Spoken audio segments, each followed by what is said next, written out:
The road between exits on a desert highway has a particular kind of silence that doesn't exist anywhere else in the world.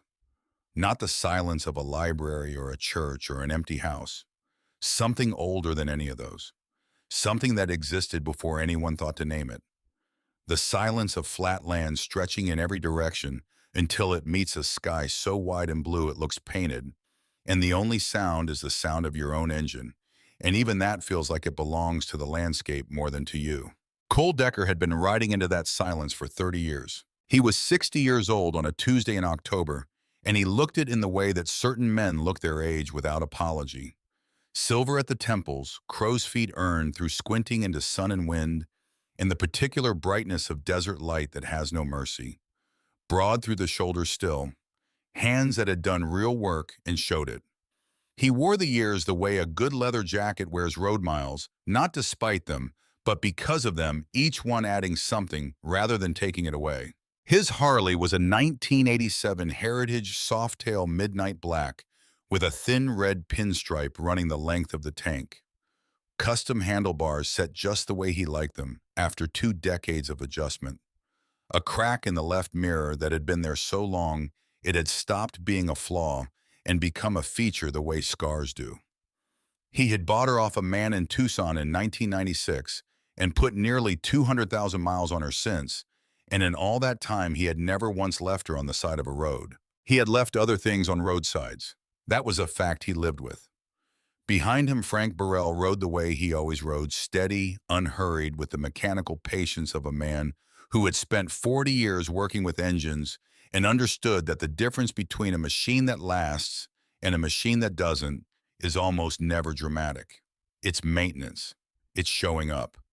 It's doing the small thing correctly every single time, even when no one is watching. Frank was 61 years old and built like a man who had been stocky since his 20s and saw no reason to change. His hands were the hands of a mechanic in the truest sense, permanently darkened, in the creases knuckles enlarged from decades of work, capable of a precision that looked impossible given their size. He had been riding with Cole since they were both 22 years old and too certain of themselves to know what they didn't know. That was almost 40 years ago. He was still certain of himself, but now the certainty was earned rather than assumed, which made it an entirely different thing. 2 bikes back. Dash Pruitt rode with the energy of a man who had been the youngest person in every room for so long that he had forgotten there would come a day when he wasn't. He was 54 years old, which was not young by any reasonable accounting, but in this particular formation, on this particular Tuesday, it still qualified him as the one who got called the kid, and he had long since stopped protesting it because protesting it only made it worse. Dash was lean where Frank was stocky quick, where Frank was methodical and had the specific quality of a man who had narrowly avoided a dozen bad outcomes in his life through a combination of instinct and luck, and had interpreted this as evidence of his own skill rather than the grace of improbable fortune. He was not wrong exactly. He was also not entirely right. The gap between those two things had never caused a serious problem, but the men who knew him best had always been quietly aware that it existed. And at the back of the formation, because he had been at the back of the formation for 15 years and had arrived at a complete peace with this position, rode Sully Crane. 61 years old, the slowest rider of the 4 by a margin he did not dispute and would not apologize for. He had a face like weathered sandstone, not unkind, not harsh, just shaped by long exposure to elements that did not negotiate. He spoke less than any man Cole had ever known, and when he spoke it mattered, and he had understood for decades that those two things were connected. They had been riding since before sunrise. No destination that any of them had named out loud. No event on the chapter calendar. No wives waiting at a specific time. Frank's wife Donna had long since evolved past asking questions about these rides, operating on the reasonable assumption that he would return eventually, and in one piece, and that pressing for details was an energy expenditure with no real return. Cole had been divorced for 11 years. Dash's situation was complicated in ways he described differently depending on the audience. Sully had been a widower for 6 years and had arrived slowly at a kind of equilibrium with the fact of being alone that was not happiness exactly, but was something honest and livable.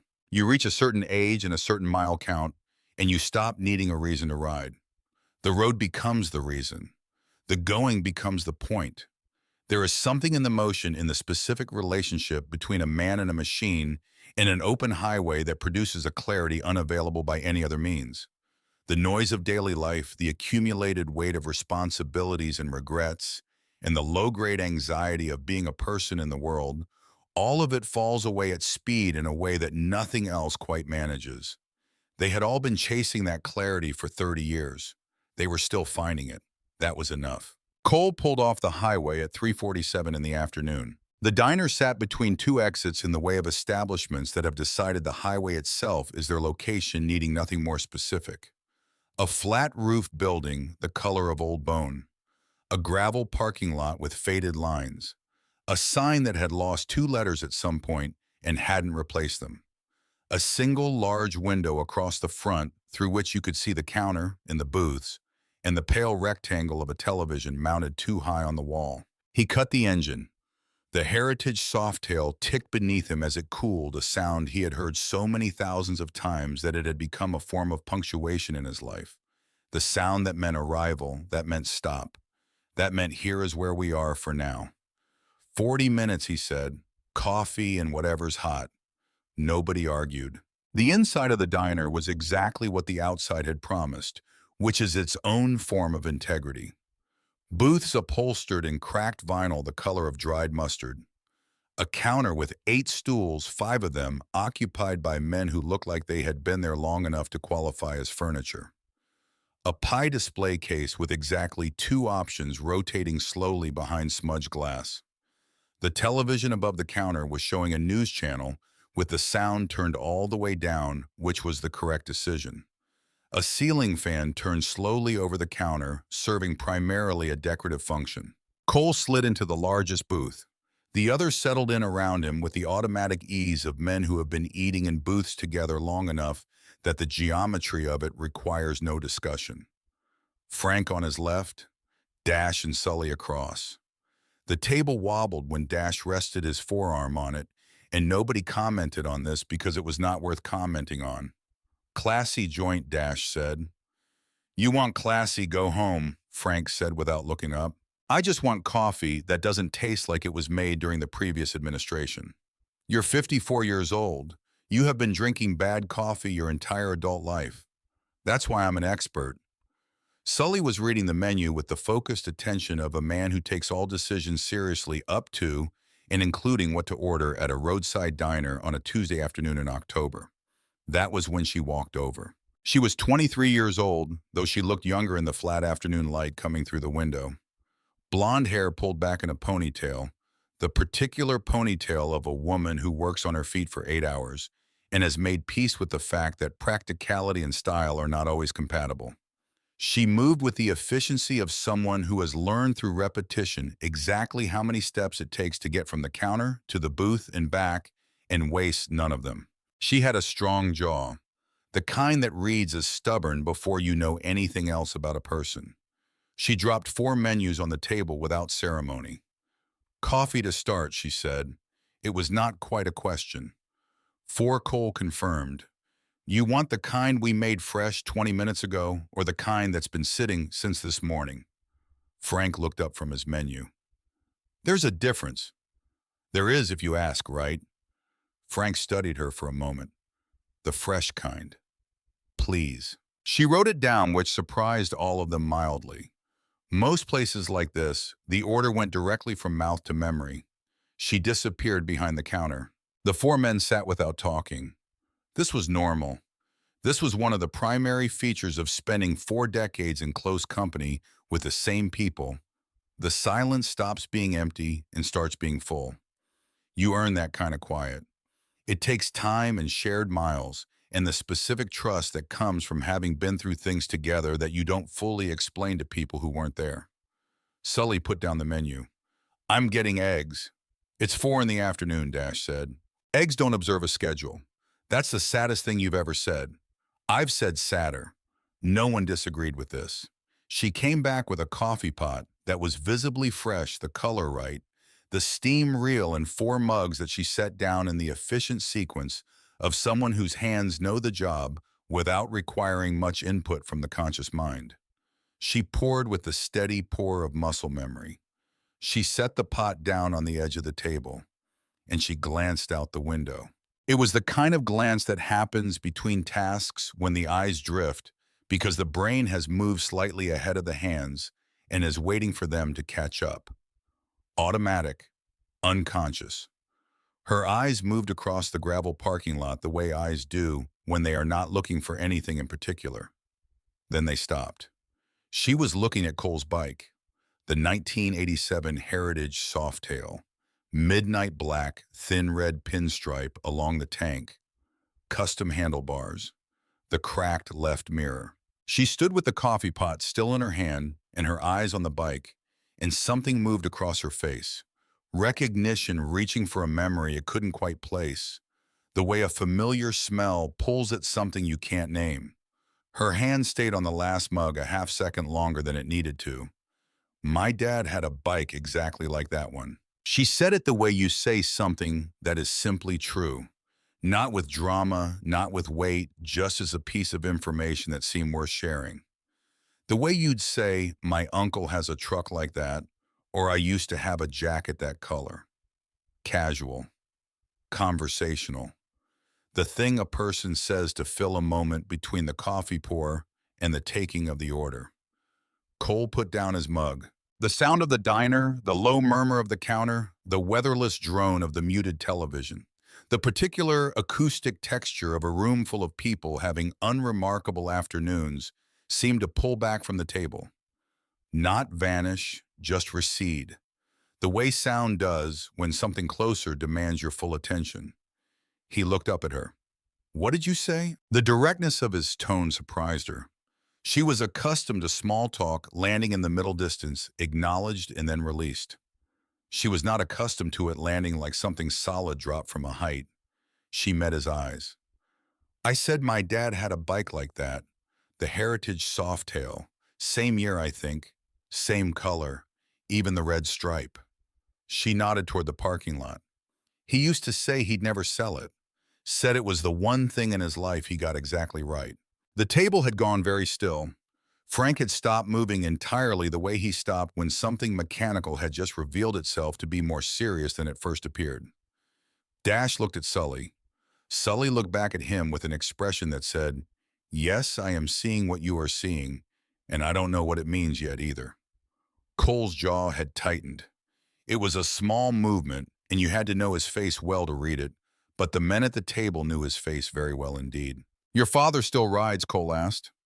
The question was careful, the voice of a man who has learned that certain questions need to be asked slowly with control because the answer might require you to remain standing. He rode, she said. Past tense natural. He stopped a long time ago. He doesn't talk about it much. A pause. Something shifted briefly behind her eyes. He doesn't talk about a lot of things much. What club was he with? She tilted her head slightly, registering the shift in the conversation's register. A moment ago, these 4 men had been road-worn and unremarkable, wanting coffee and something hot. Now they were something else. She had worked this counter long enough to read table energy, and she was reading it now carefully without showing that she was doing so. I'm not sure of the name offhand, she said. Honestly, he didn't say much about that part. I think it ended badly for him. Or he ended it. She paused. I was too young to understand. She looked at Cole directly, not suspicious, reading him, gauging whether the attention he was paying her was the kind that warranted caution or the kind that warranted something else. Why Cole looked at her for a long moment. What's his name? She set the coffee pot down on the edge of the table. 4 men who had not looked like much when they walked in were now looking at her with a concentrated attention that was not threatening but was not casual either. She had her father's instinct for measuring people, for standing in front of someone and asking herself without necessarily forming the question in words whether this person is worth trusting. She asked herself that now. Merritt, she said. Cal Merritt. The name fell into the center of the table like something physical, like a stone dropped into still water, like a weight that had been held at height for 15 years and had finally been released and was going to make a sound on landing, regardless of whether anyone was ready for it. Frank made a sound, not a word. The involuntary kind that a body produces when something hits it in a place it didn't have time to protect. His hand went flat on the table. Dash said quietly, the way a man says something he has always been afraid would one day be true. Oh, God. Sully set down the wrench he was holding. He had been turning it slowly in his hands, the way he handled small objects, when he was listening closely and did not pick it up again for a long moment. Cole did not move at all. He sat with perfect stillness, the kind that is not calm, but is the container that holds something too large for calm. In the 39 years that Frank Burrell had known Cole Decker, he had learned that when Cole went, that still it meant the inside of the man was working on something that the outside could not yet afford to acknowledge. The girl in Cole was already beginning to understand with a certainty that had no single rational foundation that she was not just a girl, that she was something specific and important, looked at them one at a time. "Did you know him?" she asked. The question was simple. The answer was not. "Know him," Frank said, and his voice came out rougher than he intended. He cleared his throat. "We rode with him. Years ago." "How long ago?" 15 years, Cole said. "Give or take." Something moved through her expression. The professional friendliness, the practiced ease of a woman who deals with strangers all day and has learned to keep a certain distance between her real self and her working self, dropped away for just a moment. What replaced it was harder to name. Not anger, not grief, something older and more settled than either. The expression of a person who has been carrying something for a long time and has just recognized the same weight in someone else's hands. 15 years, she repeated. Her voice was level. That's around when he stopped writing. She looked at Cole specifically. The way the other three kept glancing at him told her what she needed to know about who was at the center of this. "What happened between you?" That's Frank started. "A long story," Dash finished. She picked up the coffee pot. "We have slow days," she said. She did not leave. Cole looked up at her. Really looked. And in the particular light of that October afternoon with the desert flat and pale outside the window and the diner quiet around them, he saw it. The thing he should have seen 30 seconds ago. The thing they had all been too blindsided to register. The jaw. The way she carried herself. The particular stillness she had when she believed she deserved an answer. The stillness of a person who has learned that impatience is expensive and has decided to be patient and exact instead. She looked like Cal Merritt. "We let him down," Cole said. He said it without decoration. No preamble, no softening, no architecture of excuse built around the central fact. Just the fact itself sitting on the table between them. He stopped calling because we stopped answering. That's the short version. Her expression did not break, but something in it moved the way a door moves when someone has finally found the right key and applied it. Just a fraction. Just enough. "He never told me that," she said. "No." Cole's voice was quiet. "He wouldn't." "Why not?" "Because that was Cal. He didn't put his grief on other people. He held it. He held everything." She stood with the coffee pot in her hand and said nothing for a moment. The diner moved around them. A trucker at the counter ordered a refill. The television changed to a different channel. Someone near the door laughed at something. The ordinary world continuing its ordinary business, indifferent to the fact that something else was happening in this particular booth. "He called you," she said. It was not a question. Cole said nothing. "When my mother died." She kept her voice level. "I was 8. I remember him on the phone those first weeks. Not the words, just the sound of him. Like someone trying to hold walls up with his hands." She looked at the table for a moment. "He called a lot. And then he stopped calling. Because no one was calling back." She paused. "Was it you?" Silence. "Was it you?" "Yes," Cole said. "All of us." but me specifically. Jessie nodded slowly. She looked like a woman who has long since passed through the crying phase of a particular grief and arrived at the part that feels like stone, the part that is harder in some ways because it doesn't release anything. He has a journal, she said. He doesn't know I've read it. I found it when I was 16. Read the whole thing in one night. Nobody at the table moved. He wrote down the number of times he called people in the first 2 years after my mother died. She paused. He wrote down the number of times anyone called back. The table was absolutely still. I'm not going to tell you the number, she said, because I think you already know. And I think that's probably worse than me telling you. Cole put $20 on the table. Then he stood up. Frank looked at him. What are you doing? We're going to see him. Cole, Frank said it quietly. Don't. Cole picked up his helmet from the seat beside him. Don't talk me out of it, he said. His voice was not raised. It was something more final than raised. It was done. Don't give me reasons why it's too complicated or it's been too long or he won't want to see us. I've been giving myself those reasons for 15 years. He looked at Frank. They're garbage reasons, and I'm done with them. Dash looked at Jessie. His voice was quiet and direct. Does he still live around here? She set the coffee pot down on the counter. The question was reasonable. Her hesitation was also reasonable. She was 23 years old and 4 strangers had just asked for her father's address in a diner in the Arizona desert. And the fact that their faces said the right things and their voices carried what sounded like genuine weight did not automatically mean she should hand over the information. Why should I tell you where he is? Because we want to fix it, Dash said. You can't fix 15 years. No. Dash met her eyes. But you can stop making it worse. She looked at all 4 of them. She took her time. This was her father's instinct operating through her, the one that said important decisions deserve real attention, that the impulse to decide quickly is usually an impulse to avoid the difficulty of deciding correctly.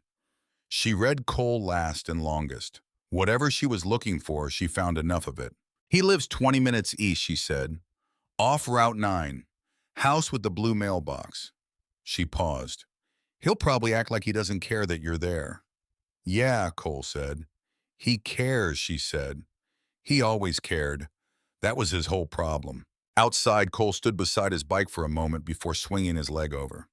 The desert light was going amber at the edges, that particular late afternoon quality that makes everything look like a photograph of itself. Frank pulled up beside him and spoke low enough that the others couldn't hear. You know this might go badly. I know. He might tell us to go to hell. He might, and you're going anyway. Cole looked at the road going east. I should have gone 14 years and 11 months ago. He said it without drama. This is already late. I'm not making it later. He started the engine. The Heritage Softail caught on the first try the way it always did. Cole sat on it for just a moment before pulling out of the gravel lot. He thought about what Cal used to say, that a motorcycle tells you everything about a man, how he maintains it, whether he shows up for it, whether he is the kind of man who leaves when things get hard. Cole had ridden this bike 200,000 miles and never once left it on the side of a road. He had left Cal Merritt. He had left him in the particular way that good men sometimes manage, not with cruelty, not with intention, but with a slow accumulation of absences that adds up to the same thing in the end. A phone not answered, a call not returned, a reason invented and accepted and held up like a shield against the discomfort of being present for someone else's pain. 42 times. He knew the number, had always known it, had carried it in a part of himself he didn't examine too often, the way you carry a splinter that has gone too deep to remove easily and that you have learned to live around. The throttle turned in his hand. The desert highway opened up ahead, flat and relentless, and completely indifferent to what he was carrying. He rode east. Behind him, Frank and Dash and Sully fell into formation automatically, the way they always did. The way men do when they have ridden together long enough that the geometry of it lives in the body rather than the mind. Inside the diner, Jessie Merritt stood at the counter and watched through the window as 4 motorcycles pulled out of the gravel lot one at a time. She stood with the coffee pot still in her hand. She watched until the last engine sound had faded into the distance and the parking lot was just a parking lot again. Then she set down the coffee pot. She pulled out her phone. Her father did not always answer. He screened calls the way he handled most things that came at him unexpectedly, with caution, with a protective delay, with the instinct of a man who had learned through experience that the thing arriving without warning was usually not good news. She pressed the call button. 1 ring, 2, 3. Jesse. His voice careful at the edges the way it always was. The voice of a man who has trained himself to be mildly surprised by good things in order to stay level with bad ones. Dad? She kept her voice steady. She mostly managed it. Are you home? A pause. She could hear his breathing. Behind it, she could hear the silence of his house, the specific silence of a man living alone in rooms that used to hold more people. The silence that she had grown up understanding without being able to name the way children understand things before they have words for them. Yeah, he said. I'm always home. I know. She looked out the window at the empty parking lot. Dad, I need you to do something for me. What? She closed her eyes for a moment, then opened them. I need you not to close the door tonight. If someone comes. The pause on the other end was longer this time. Heavier. Jesse. Please, I know how you are, she said. I know what you do. I know you'll hear a knock and decide before you open it that you don't want whatever's on the other side. I'm asking you not to do that. Just this once. Her voice cracked the smallest amount. Just one place, just for a second. She pressed it back. Just leave the door open, Dad. The silence on the other end of the line had weight to it. The weight of a man sitting in the specific knowledge that something is coming toward him and that he is being asked to let it arrive. Finally, Cal Merritt said, "Who's coming?"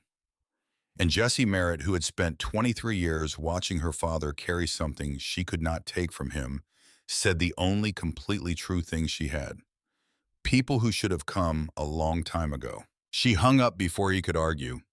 She set the phone face down on the counter. She took one slow breath and then another. Then she went back to work. Because the diner didn't stop needing her just because the world had shifted. And because she was her father's daughter, which meant she showed up for what was required of her, even when it cost her something. Especially then. 20 minutes east on a road that asked nothing of the people traveling it and gave back only distance, a man named Cal Merritt stood in the doorway of a small house and looked out at an empty road in the early dark. He did not know what was coming, but he left the door open. The road east of Phoenix does not forgive slowness. It simply continues flat and certain and indifferent, the kind of highway that gives a man too much time inside his own head and not enough landscape to distract him from what he finds there. The Joshua trees stood at irregular intervals in the failing light, their shapes like men frozen mid-gesture arms, raised in attitudes that could have been surrender or could have been something else entirely, depending on what you brought to the looking. Cole rode in front the way he always did, but tonight the position felt different. Not leadership, not the comfortable authority of a man who has earned the front of the formation through 30 years of showing up. Tonight the front felt like what it was, the place where a man goes when he has decided to stop running from a direction and start running toward it instead. The difference between those two things is everything. The difference between those two things is 15 years. Frank pulled alongside him at the only red light for miles, just rode parallel for a moment without speaking. This was Frank's way. He had never been a man who rushed toward the thing he needed to say. He got there, but he took the road at his own speed. You remember the last time you actually talked to him, Frank said finally. Not texted. Talked. Cole's jaw moved. Yeah. After the accident. Cole said it the way you say something you have rehearsed in a neutral voice for so long that the neutrality has become its own kind of tell. When Nora died. I went to the funeral. I stood at the grave. I told him to call me if he needed anything. The light had been green for 4 seconds before either of them moved. He called 42 times, Frank said. I know. Cole. I know, Frank. They accelerated. Behind them, Dash and Sully kept pace without question. That was one of the things about men who had ridden together long enough they could read a lead rider's hesitation from 50 yards back. They knew the difference between a mechanical pause and a human one. This was human. They gave it room. The blue mailbox appeared on the right side of the road exactly where Jesse had said it would be. Cole slowed, turned. The gravel under his tires was different from the diner lot, packed harder, older, compressed by years of a single vehicle coming and going. A one-person driveway. The kind that tells you the whole story of a house before you've seen the house. He cut the engine. The others pulled in and cut theirs. The silence that followed was the particular silence of four engines going quiet simultaneously in an unfamiliar place. Not peaceful. The kind of silence that has mass and pressure. The kind that asks something of you. The house was small, a single light on inside visible through a kitchen window. A truck in the driveway, older model, well-maintained. A lawn chair on the porch. One chair. Cole looked at it and felt something move through him that he did not have a clean name for. One chair. A whole life calibrated for exactly one person. He thought of his own house, of the way he had arranged it over 11 years of living alone, and he recognized the math of it. You stop buying two of things. You stop cooking amounts that assume someone else. We should have called ahead, Dash said quietly. He wouldn't have answered, Cole said. You don't know that. Yes, I do. Cole pulled off his helmet. Because if I were him, I wouldn't have answered either. He looked at the house. He looked at the single light in the kitchen window. And if our positions were reversed, I wouldn't have opened this door. He walked to the front door. He knocked twice. Not tentatively, not aggressively. The knock of a man who has made a decision and is done deliberating about it. The knock of someone who understands that the time for anything other than directness has passed. Nothing happened for 10 seconds. Then footsteps, slow ones. The specific cadence of someone who has learned through long experience that whatever is on the other side of an unexpected knock at an unexpected hour is rarely worth hurrying toward. The door opened. Cal Merritt was 56 years old, and he looked like a man who had been every age between 30 and 70 at various points in the last 15 years and hadn't yet settled on one. His hair had gone more silver than dark, the kind of silver that arrives ahead of schedule on men who have done significant interior work. His face carried weathering that had nothing to do with sun and wind, the specific erosion that comes from years spent alone with your own thoughts, from the long grinding patience of grief that has no end date and no clear shape. He was still broad through the shoulders, still had the hands of a man who worked with them, still had that jaw, the same jaw his daughter had, the one that communicated a structural refusal to fold, even under conditions that would have folded anyone reasonable. He opened the door and he looked at Cole, and the look on his face was not what any of them expected. Not anger, not shock, not the brittle brightness of a man performing composure he doesn't feel. Something quieter and more devastating than any of those things. Recognition. The immediate bone-deep recognition of a face you have thought about for 15 years, even when you were doing your best not to. The kind of recognition that bypasses the conscious mind entirely and goes straight to something older. He looked at Cole, then at Frank, then Dash, then Sully. He took a slow breath. Jesse called you, he said. It wasn't a question. He said it with the flatness of a man confirming something he had already worked out. No, Cole said. Jesse didn't know who we were until tonight. We found her. Cal said nothing. Can we come in, Cal? Something crossed Cal's face at his own name spoken in Cole's voice. Something fast and unguarded there and gone in less than a second. The name from before. The name from the version of his life that had included these people. He stepped back from the door. The living room was the room of a man who had made peace with minimalism through attrition rather than philosophy. Not a lifestyle choice. The natural result of years in which things had simply stopped accumulating, stopped arriving, stopped being replaced when they wore out, stopped being added to the inventory of a life that had quietly contracted around its smallest viable form. No new photographs after a certain point on the timeline. Cole noticed this immediately. The photographs that existed were real and present, but they stopped like a river that reaches the edge of a map. Functional furniture, nothing decorative that wasn't also useful. Books more than Cole expected, and arranged with the care of someone who valued them. A couch, a chair, a coffee table, a television. One shelf held photographs. Not many. Cole made himself look. Cal and a woman young laughing at something outside the camera's frame. The woman was beautiful in the way that people are beautiful when they don't know they're being photographed. Completely unguarded, completely present, the full weight of who she was, right there on the surface, with nothing held back. Dark hair, her whole body angled toward Cal the way bodies angle toward the things they love, without realizing they're doing it. Cole had not let himself think about Nora Merritt in a long time. 15 years is a long time to not think about a specific person. It turns out it can be done. It turns out you can build internal walls with sufficient precision that you can go days, then weeks, then months without a particular name appearing in your conscious mind. You can arrange your thoughts the way you arrange furniture, placing things so that you don't have to walk past them. He had been very good at the arrangement, and standing here now looking at a photograph of a woman laughing at something outside the frame, he understood with cold clarity that the arrangement had been a coward's architecture. Cal sat down in the single chair. Of course he sat in the chair. It was his chair. It was calibrated for him and no one else. The four men distributed themselves across the couch in the surrounding space with the awkward sincerity of people who are not trying to be comfortable and aren't. Okay, Cal said. His voice was level, not cold, more like a man who had learned to keep temperature out of his voice because temperature was expensive and he had learned to conserve.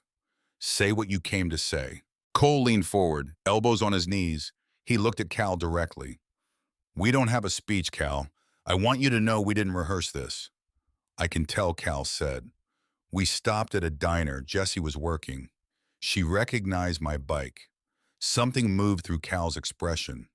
Fast, controlled, gone before it fully formed. She's a good kid, he said. She's extraordinary, Frank said. It came out with more feeling than he intended, and he didn't try to walk it back. She looks like you, Cal. Cal looked at Frank for a moment. Yeah, he said quietly. She got the worst of both of us in terms of stubbornness. She got the best, Frank said. Silence. She told us about the journal, Cole said. The room changed, not dramatically. The way a room changes when someone opens a door to outside air a shift, something that wasn't there before now present. Cal's eyes moved to Cole and stayed there. She told you about the journal, not what was in it, just that it existed. Cole met his gaze and did not look away. He knew you wrote things down. Numbers. Cal was very still. I know the number, Cal. Cole said it quietly, the way you say something you have been carrying alone for a long time and are finally setting down. Because I counted from my side. I knew every single time I didn't pick up. I told myself reasons. Every single time I had a reason. He stopped. Let it sit for a moment. I had 42 reasons. All of them were garbage. The word landed in the room like something dropped from a height. 42. Cal had written that number in his journal on a single page alone with nothing else on the page. He had written it and looked at it and then closed the journal and put it in a drawer. He had not said the number out loud to another human being. Not to his daughter, not to the therapist he had seen twice in the year after Nora died, before deciding that talking about it made it larger rather than smaller and stopping. Not to anyone. To hear it in Cole's voice in his living room on a Tuesday evening in October, it was disorienting in a way that Cal had not had time to prepare for. The number had lived inside him for 15 years as a private fact, as internal architecture, as something known only to him. Having it spoken aloud by the man who had generated it was like watching a wall suddenly become transparent. You counted, Cal said. Yes, Why? Cole looked at him. Because I needed to know how bad it was. I needed the actual number, not the version I could make smaller in my head over time. Cal looked at him for a long moment. The reading look. The one his daughter had inherited directly and completely. The look that goes past the surface of a thing and waits to see what's underneath. I don't have anything that makes it okay, Cole said. I want to be clear about that. I'm not here to explain it away or build a case for why it happened or ask you to understand. I'm here because your 23-year-old daughter looked at me in a diner, and I could see on her face exactly what we cost her by not showing up for you. He stopped. His voice, which he had held carefully level, dropped by one register. And I'm 60 years old, Cal. I'm 60 years old, and I'm tired of being the version of myself that left. Cal stood up. For one sharp moment, the room did not know what was going to happen. That kind of standing could go anywhere. The men who had known Cal for decades understood this and waited without moving the way you wait when something could break in either direction, and you don't want your movement to be the thing that determines which way. Cal walked to the kitchen. They heard him moving in there.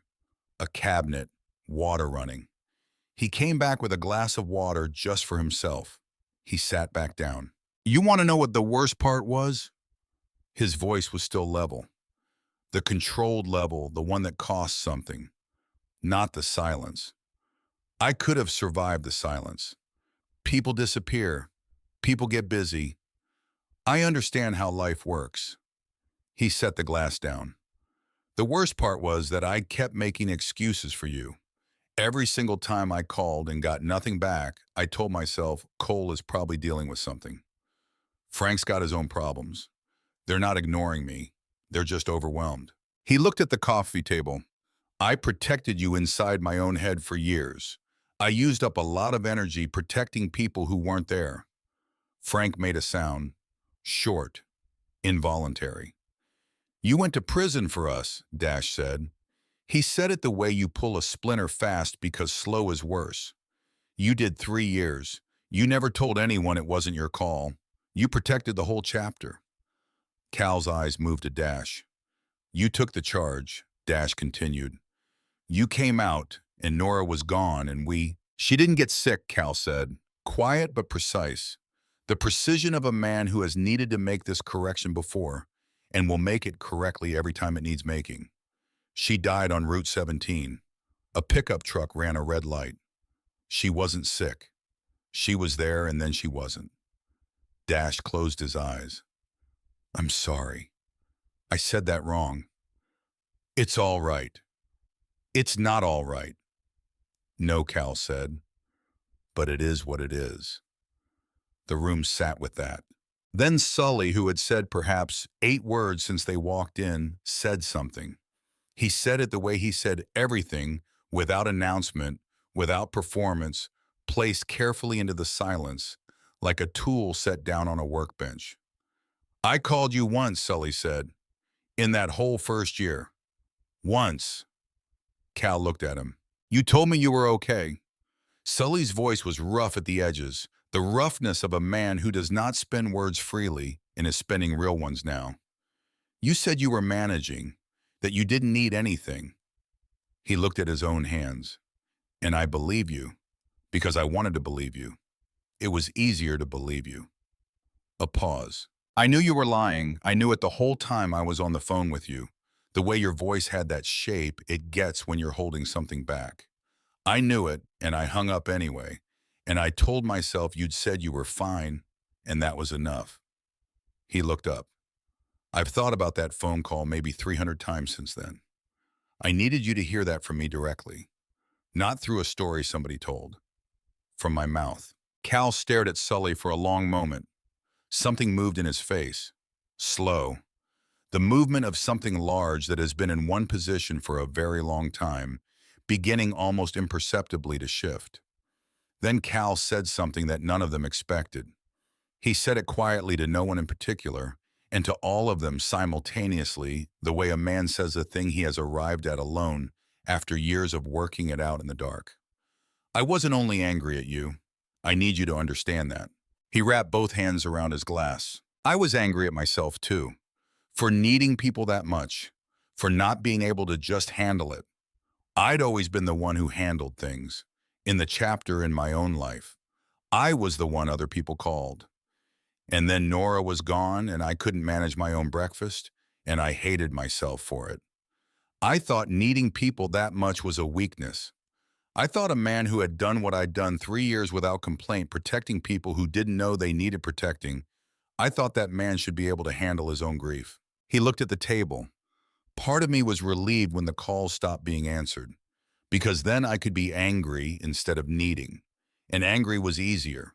Angry had a floor. "Why are you telling us this?" Cole asked. "Because you look like you've been torturing yourself since you sat down," Cal said. "And I need you to know the story is more complicated than you failed me, and that's the whole of it." He looked up. "What you did was wrong. I am not walking that back. But I was not easy to show up for. And I spent years pretending that wasn't true because the other version felt better." "You don't need to make this easier for me," Cole said. "I'm not doing it for you," Cal said plainly. "I'm doing it for me. I have been carrying a version of this story in which I was entirely without fault, and you were all simply cowards. And that story served me for a long time. It had the virtue of being partly true, which is what makes a story like that so durable."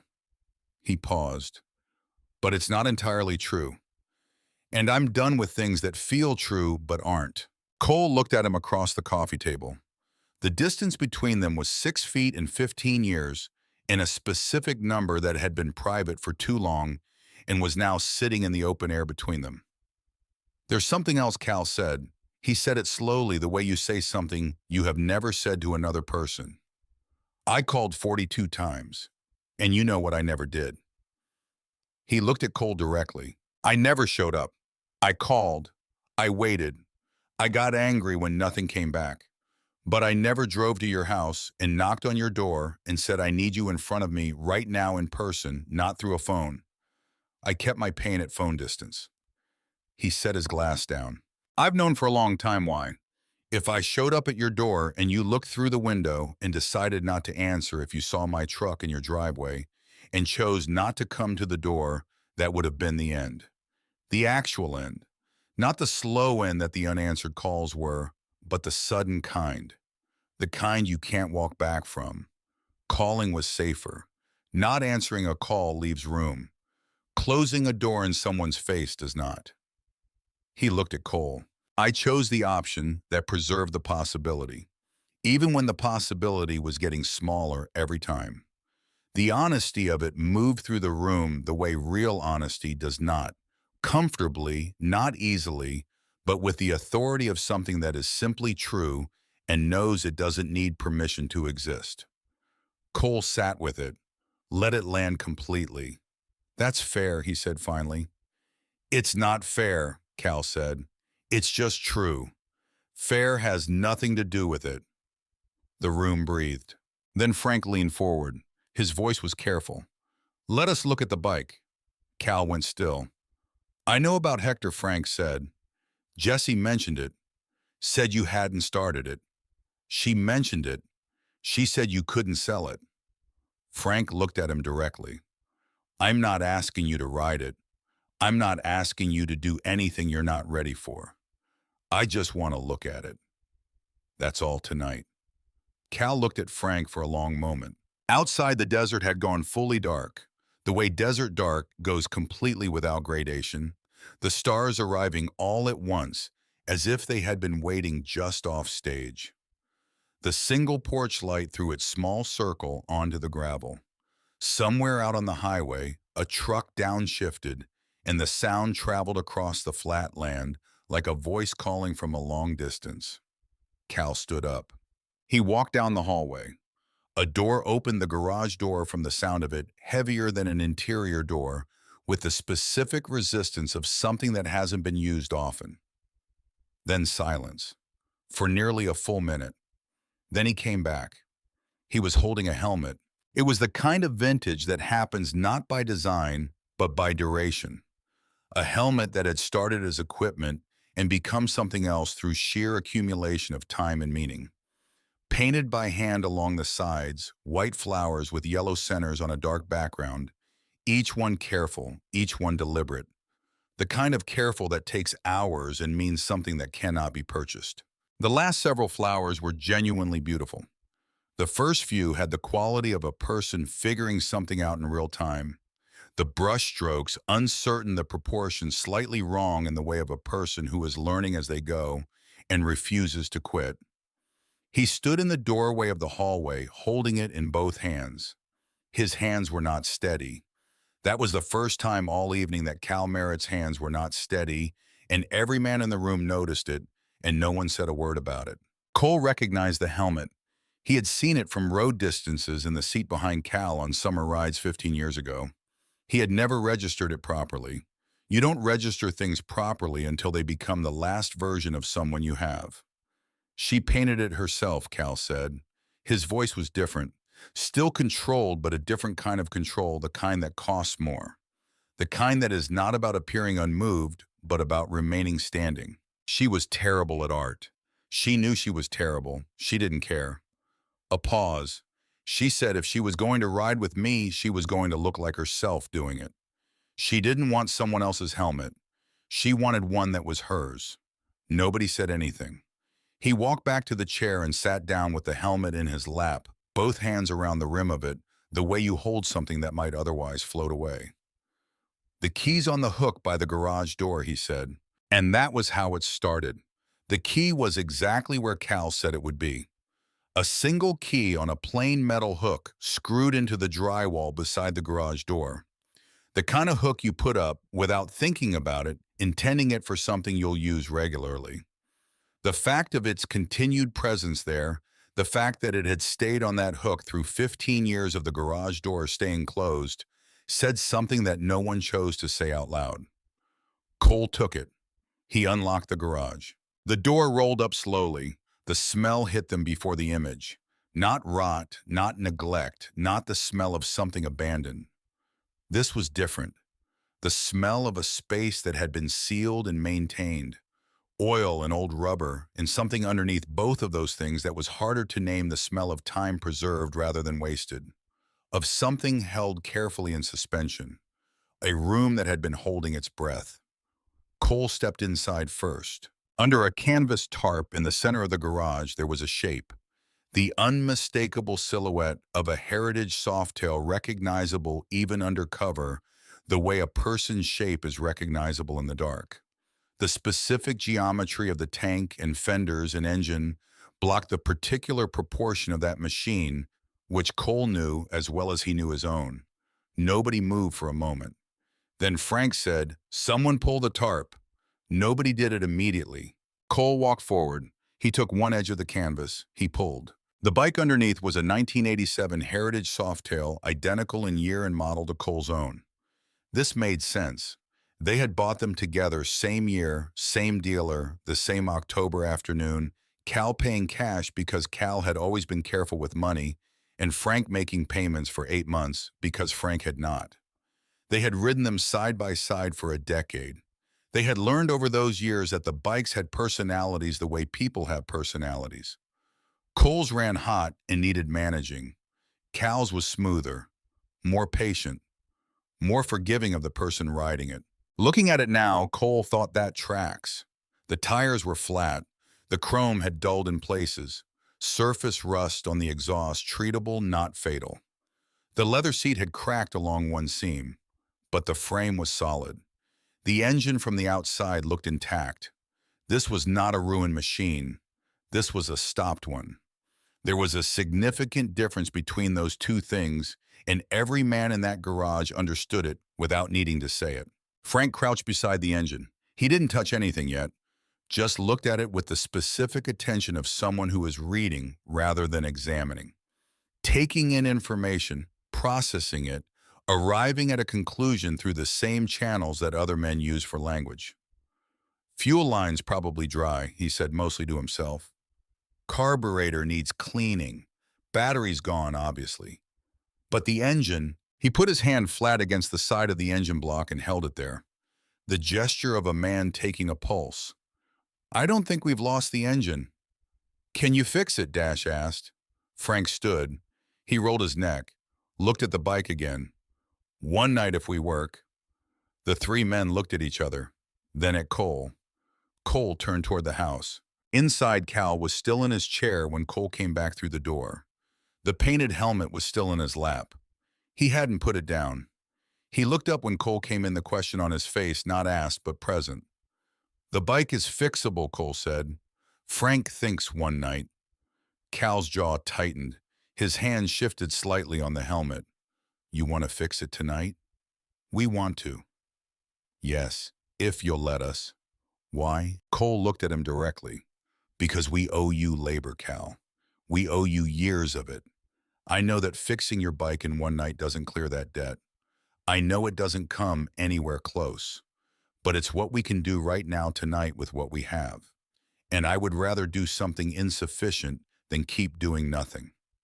Cal looked at him for a long time with the reading look, the one that goes past what a person is saying and waits for what they actually mean. "You always knew how to talk," he said finally. Not admiringly, more like a man identifying a quality in someone he has known for a long time that cuts in two directions. "I know," Cole said. "I should have been talking to you 15 years ago." Silence. "Tools are on the left wall," Cal said. "Don't move them. I know where everything is, and I will know if something gets put back wrong." Cole almost smiled. "Didn't quite get there." "Yes, sir. Don't call me sir. I'm not 60. You're 56. That's practically 40. And then for exactly 1 second it was there. The thing that used to live between them, without effort, the specific frequency of two men who had known each other long enough to skip 9 steps of a conversation and land directly in the middle of it. The shorthand, the ease, the particular humor of people who have shared enough to have their own private language. 1 second. Then Cal looked back down at the helmet, and the moment passed, and the weight returned. But it had been there. Cole had felt it. That was something. They worked through the middle of the night without ceremony. Frank ran the mechanical work because Frank had always been the most patient of them, with engines, not the most creative, not the most adventurous, but the most patient. And patience is the primary thing engines require. He worked methodically, taking the carburetor apart in the careful sequence of someone who will need to put it back together correctly, laying the components out on a shop rag in the order of their removal, cleaning each one with the focused attention he brought to all mechanical work. Dash handled the chrome. Working surface rust back with compound is painstaking work that looks like it should be mindless, but actually requires a specific kind of attention. Push too hard and you damage more than you fix. He worked carefully, methodically, which was not always his way, but which this particular evening seemed to call for. Sully sat on an overturned milk crate and handled the smaller components, bolts, fittings, the carburetor parts that Frank pulled and handed to him without needing to ask. Sully had always been useful in this way. Quiet, steady, capable of doing the same small thing correctly many times in a row without losing focus.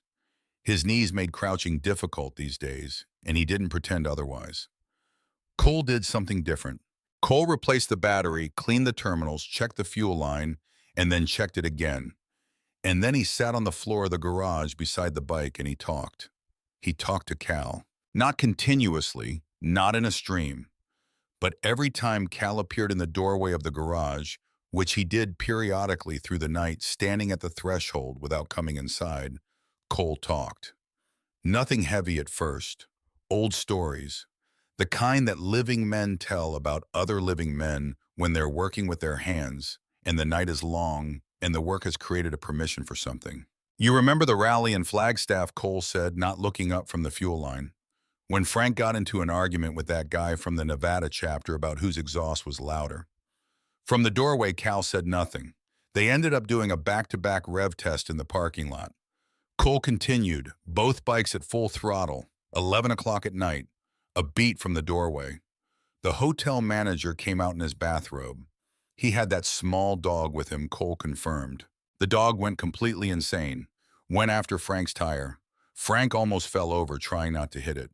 And then, quiet as a door opening in an empty house, Cal made a sound. Small, brief. Something between an exhaled breath and a laugh. Gone in a second, but completely real. No performance in it. No attempt. just a thing that had escaped from somewhere it had been kept for a long time. Frank under the bike said nothing. Dash working the chrome said nothing. Sully said nothing. This was correct. You don't comment on the first sign of warmth in a man who has been cold for a long time. You simply keep working and allow it to exist without making it self-conscious. Around 2 in the morning, Frank sat up from under the bike and said to no one in particular that he needed to check the fuel flow. Cal, who was in the doorway again, stepped inside the garage. Not far. Half a step. Less. But inside. Nobody reacted visibly. Everybody noticed. Cal crossed to the left wall without being asked his tools, his arrangement, his muscle memory of a space he had not entered in 15 years, but whose geography his hands still knew, and came back with the wrench Frank needed. Handed it over. Frank took it the way you take something from a person you have worked beside for years, without looking up, without acknowledgement, because acknowledgement would make it into a moment. And right now, it needed to be just a thing that happened. Cal crouched beside the bike. He placed both palms flat against the engine casing and held them there, not checking anything, not diagnosing anything, just touching it the way you touch something you were not sure you would ever touch again. Nobody spoke for 30 seconds. She named you, Cal said, to the engine. Quietly, as if the conversation were private, which in every way that mattered it was. Did I ever tell anyone that? A pause. She said a bike needed a name. I told her that was crazy. She named you anyway. He was quiet. Hector. She named you Hector. I never called you that to another person because I was embarrassed about it, and she thought that was the funniest thing she'd ever heard. She'd bring it up at the worst times just to watch my face. The garage had gone absolutely still. Frank's hands had stopped moving. Dash had stopped working the chrome. The desert outside the open door was doing what the desert does at 2 in the morning. Nothing expansively. She sounds like she was something Sully said. He said it gently, which was how Sully said most things. She was the loudest quiet person I ever knew, Cal said. Still to the engine, still with his hands on it. She never raised her voice. Didn't need to. She'd look at you a certain way and you'd hear it anyway. He stopped. She would have had a field day with this. 4 old men in her garage in the middle of the night. She would have made coffee and pulled up a chair and entertained herself for hours, Cole said. She would have given us all hell, Frank said, in the very nicest possible way. That was her whole thing, Cal said. Maximum damage, perfect manners. And this time the laugh that came out of him was not small and not brief. It was short, but it was full. Real weight in it. Real memory carried in the sound of it. The warmth of a person remembering someone they loved in a way that contains the love and the loss simultaneously and does not try to separate them. Cole sat back on his heels and let the sound of it settle over him.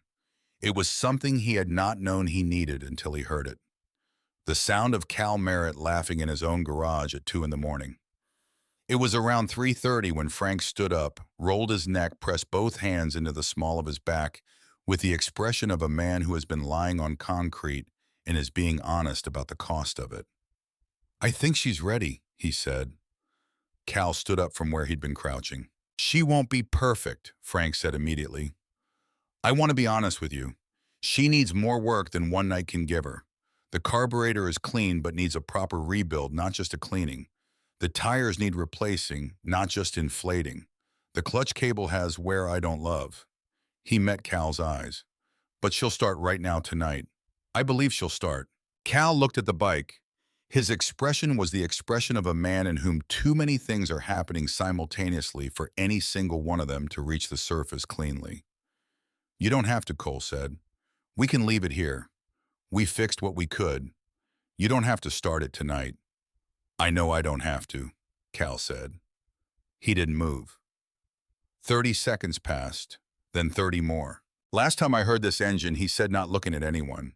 Nora was alive. I'd ridden to the grocery store. She was on the porch when I came up the driveway. She had 2 cups of coffee, and she pointed at me and she said, he stopped. He pressed his mouth together hard and looked at the ceiling of the garage for a long moment. Then he looked back down. She said, "You're late. Hector is late. I should have known I couldn't trust either of you." Nobody spoke. "That was 3 days before the accident," Cal said. 3 days. I started the engine once after. 2 weeks later, right here in this garage. Turned the key and it started, and the sound of it." He shook his head. "I turned it off after 4 seconds. I couldn't. I just couldn't. I told myself I'd come back to it when I was ready. I kept telling myself that every year." He exhaled. "The years don't wait." Cole stepped forward. He did not say anything. He picked up the key from the shelf where it had been sitting, not on the hook this time. Cal had placed it on the shelf before they started a small distinction that meant something, and he put it in Cal's right hand and closed Cal's fingers around it. Cal looked down at the key. "We're right here," Cole said quietly. "Whatever happens, we're right here." Cal was still for a long moment. Then he sat on the bike for the first time in 15 years. He sat on it the way you sit on something that holds memory as well as weight carefully. At first, then, with the growing recognition of something the body already knows. Something that had never entirely gone away, despite the years, despite everything. His hands found the handlebars. Both of them. They knew where to go. The body remembers what the mind spends years trying to forget. He sat straight. He looked at the back wall of the garage. He turned the key. The engine turned over once, twice, a cough, a hesitation that pulled every man in the garage into the same held breath. 4 men with decades of mechanical experience between them, reduced in that moment to the same single wordless prayer. And then it caught. The engine found itself, came to life with the sound of something returning from a very long distance, not roaring, not immediately. First, just a low, rough idle, the voice of a machine waking up from 15 years of silence, uncertain at first, feeling for its rhythm, and then finding it, settling into something steady, something real. Frank exhaled so hard it was almost a word. Dash put both hands over his mouth. Sully looked at the ceiling and was still. Cole did not look at the bike. He looked at Cal. Cal's hands were on the handlebars. His jaw was working. He was staring straight ahead at the back wall of the garage, and the engine was running beneath him. And 15 years of silence were sitting in that sound, in the idle of an engine that a dead woman had named, in the vibration of a machine that used to carry 2 people and now carried 1. His shoulders rose once, the movement of a man holding something in that is looking for a way out. Cole put his hand on Cal's shoulder. He didn't say anything. He just left it there. And Cal Merritt, 56 years old, who had been alone inside his grief for 15 years, who had stopped riding because the sound of this engine without her voice beside it was unbearable. Cal put one hand over Cole's hand on his shoulder and held on. The engine ran. Nobody spoke. After a long time, nobody was counting.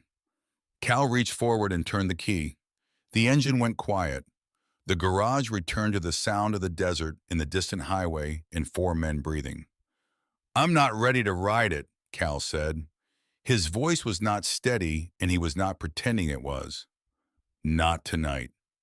"Okay," Cole said, "but I want to." Cal looked up. His eyes were red at the edges. The jaw still set that structural refusal that was his and his daughter's, both the bone-deep unwillingness to fully collapse. "I want to." That's the first time I've been able to say that. He looked at Cole. "In 15 years, that's the first time I've meant it." Cole looked back at him, and for the first time since they had walked through that door, something loosened in his chest. Not forgiveness. Forgiveness was going to take longer than one night, and both men sitting in that garage knew it and respected the fact of it. Not resolution, but the first honest signal that they were somewhere new, that the 15-year silence had finally tonight ended. "That's enough for tonight," Cole said. "Yeah," Cal said. He got off the bike slowly, his hand leaving the handlebar last. "Yeah, I think it is." He walked toward the garage door and stopped, turned back. "There's a spare bedroom," he said. "2 of you can have it. The other 2 get the couch and the floor, and I don't want to hear about it." He paused. "Jessie gets off her shift at 7. She'll want to see you in the morning." Another pause. Something in his face, the softest version of something that had once lived there without effort, like a light seen from a distance that you can't be completely sure is real. She's going to want to hear stories. We've got plenty, Frank said. Good ones, Cal said. Tell her the good ones. He went back into the house. The four men stood in the garage with Hector between them, the engine cooling the desert quiet outside the single bulb above them, throwing yellow light over everything.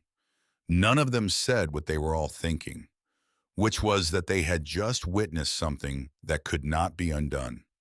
And for the first time in 15 years, that was exactly what they needed. Nobody slept well. That was the honest truth of it, and there was no version of the night that was going to produce anything different. The spare bedroom held Frank and Dash a full bed and a narrow cot that Dash claimed immediately on the grounds that Frank snored like an engine running without oil, a claim Frank disputed with conviction and confirmed within 4 minutes of lying down.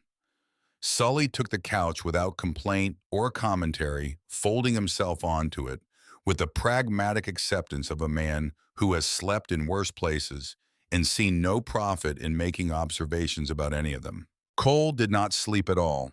He sat in the kitchen in the chair that Cal had been sitting in all evening, the single chair at a table built for more than one. He sat in the dark with his coffee going cold in front of him, and he did not try to sleep because he understood that sleep was not available to him tonight, and pursuing it would only add frustration to everything else he was already carrying. He thought about 42 phone calls. He had been doing a version of this privately for 15 years, coming at the accounting sideways, glancing at it and then looking away before it could fully land, keeping it at a manageable distance through the discipline of a man who has decided that some things are better left in the peripheral vision rather than brought into direct focus. He had been very good at it. He had arranged his interior life the way you arrange furniture in a room with a structural problem working around it, placing things so that the problem is never quite the center of the room, learning to live in the space without ever fixing the thing that needed fixing. Tonight he sat in Cal's kitchen in the dark and let it come into focus completely. He remembered the specific evening he had first chosen not to answer. He had known it was Cal before he looked at the phone. Something about the hour, the frequency, the way the calls had started arriving at predictable intervals that made them feel less like reaching out and more like scheduled maintenance of a grief that was not improving.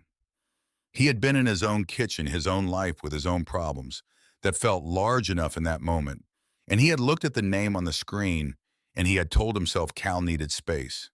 He had told himself this with the complete conviction of a man who knows he is lying, but has not yet been forced to admit it.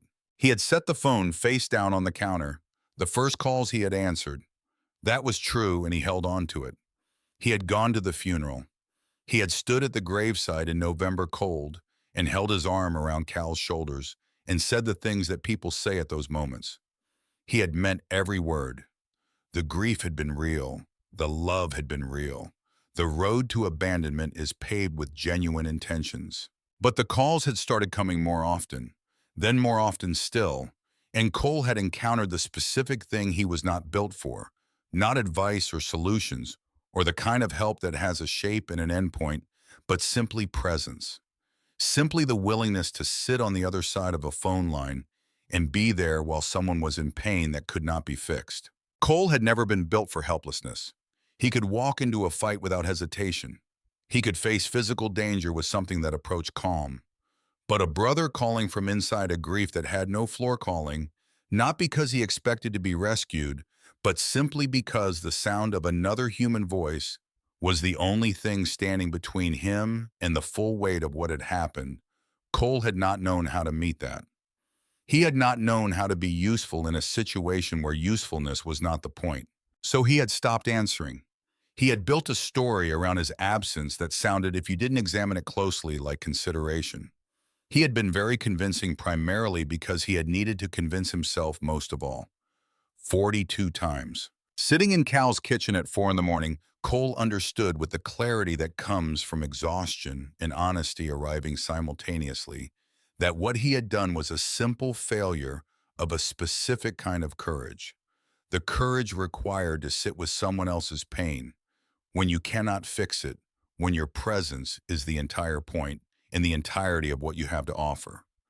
He had been brave in every situation except that one. He was still sitting there when the kitchen light came on. Cal came through the doorway and stopped when he saw Cole in his chair. He looked at him for a moment without speaking. "You didn't sleep," Cal said. "No." Cal went to the coffee maker, started it without asking if Cole wanted any, which was its own form of statement. The automatic consideration of someone who knows another person well enough to skip the asking. He stood at the counter while it brewed. "The chair is not comfortable," he said. "I know." There was floor space in the spare bedroom. "I know that too." Cal said nothing else while the coffee brewed. He pulled two mugs, set one in front of Cole, sat down across from him with his own. They sat with that for a moment. The kitchen clock made its small sound. Outside, the desert was doing the gradual thing it does in the hour before dawn, not quite changing yet, but preparing to. "I wasn't only angry at you," Cal said. He said it to the mug, both hands around it. "I want you to understand that clearly. Not as something I'm offering you to make this easier. As a fact." Cole waited. "I was angry at myself too, for needing people so much after she died. I had always been the one who handled things. In the chapter in my own life, I was the one other people called. And then Nora was gone and I couldn't manage to eat a real meal, and I hated myself for it. I thought needing people that much was a weakness. I thought a man who had done what I'd done should be able to handle his own grief." He looked at the table. "Part of me was relieved when the call stopped being answered, because then I could be angry instead of needing. And angry was a shape I recognized. Angry had a floor." Cole looked at him. "Why are you telling me this?" "Because you've been sitting in that chair doing damage to yourself," Cal said, and his voice was direct without being unkind. "And I need you to know the story is more complicated than you failed me, and that's the whole of it." He looked up.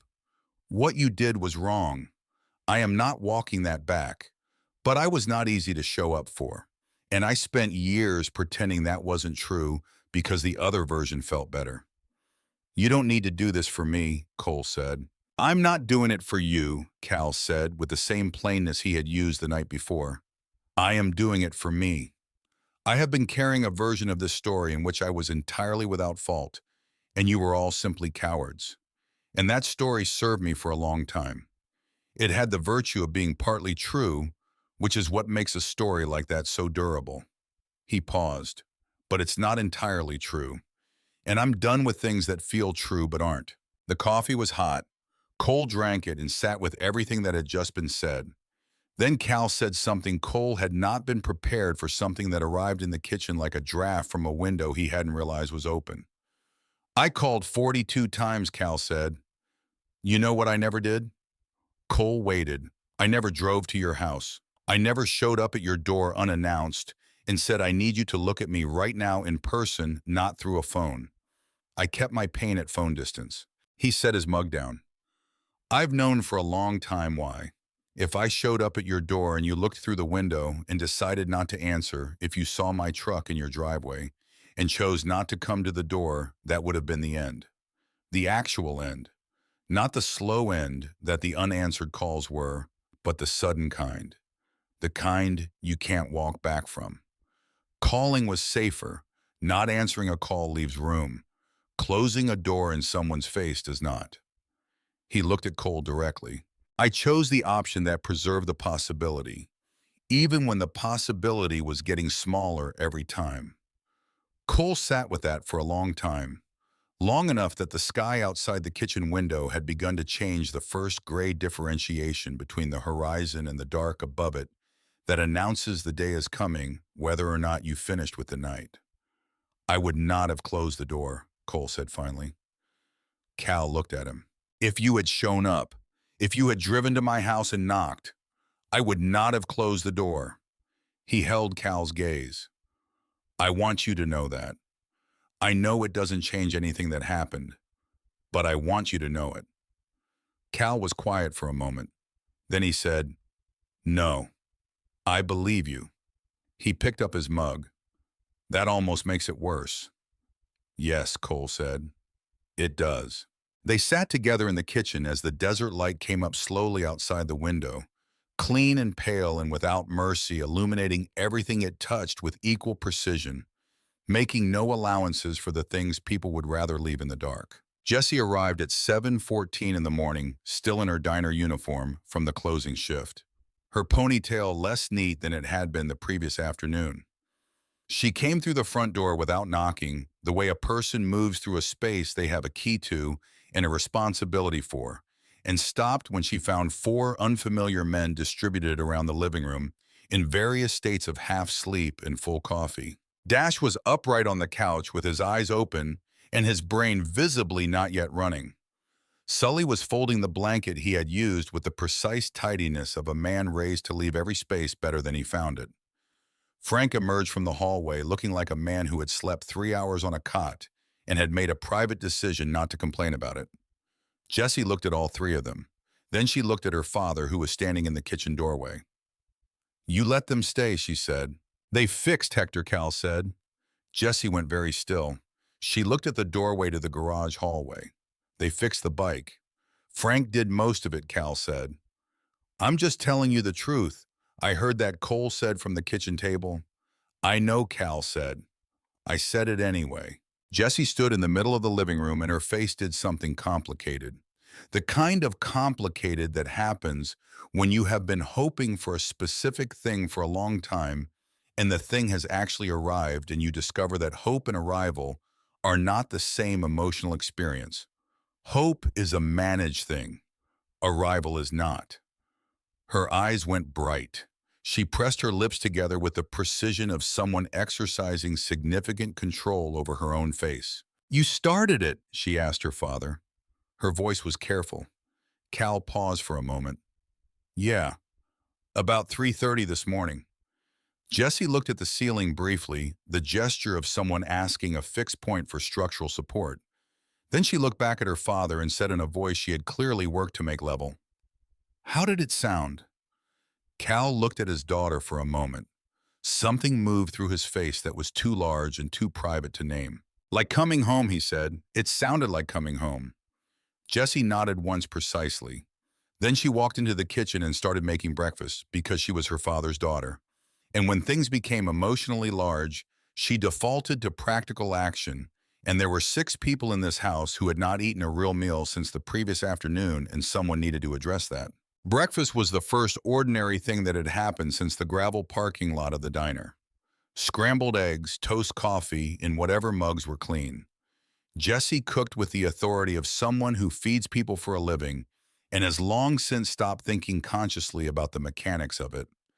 The men ate with the genuine gratitude of people running on diner coffee and adrenaline and about 3 hours of inadequate sleep between them. Nobody talked about anything heavy at first. This was right. This was the correct instinct operating through all of them simultaneously, the understanding that the night had spent what it had to spend and that the morning needed something different. Frank talked about his wife Donna, who had given him a list of things to bring back from Arizona and whose list he had lost somewhere around the New Mexico border. Dash talked about his youngest grandchild, 3 years old, who had recently developed the settled conviction that all dogs, regardless of breed or size, were named Bork, and who could not be argued out of this position by any available adult. Sully talked about his vegetable garden with the genuine specificity of a man for whom the garden was not a hobby, but a source of daily meaning, the particular satisfaction of tending something that responds to attention that grows when you show up for it, that is honest about what it needs. Cal listened to all of it. He didn't contribute much. He sat at his own table and listened to 4 men talk about their ordinary lives. And something happened in his face that Jessie, watching from the kitchen doorway, recognized immediately. The slow return of something. The way a room warms when someone finally turns the heat on after a long cold.